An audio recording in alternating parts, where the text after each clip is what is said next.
67 yaşlı bir xanım xəstəmizə bəd xassəli yumurtalıq işinə görə əməliyyat icra elədik. Əməliyyatdan öncə xəstənin döş qəfəsi və tam qarın boşluğu KT müayinəsi vardı.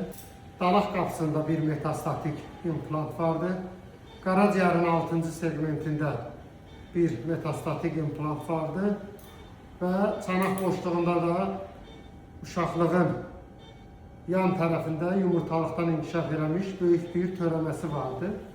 Xəstədə maksimal stereodiksiyanı əldə etmək üçün uşaqlıq, yumurtalıqlar, turbalıqlar, böyük piylik, limfa düyünləri, həmçinin qaraciyərin 6-cı segmentinin metastazektomiya proseduru və splenektomiya dediyimiz dalağın çıxarılmasını icra elədik.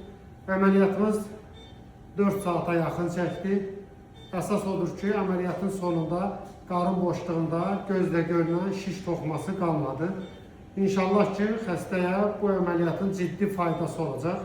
Allahdan xəstəmizə şəfa dilərik, əziyyətin itməməsini umud edirik.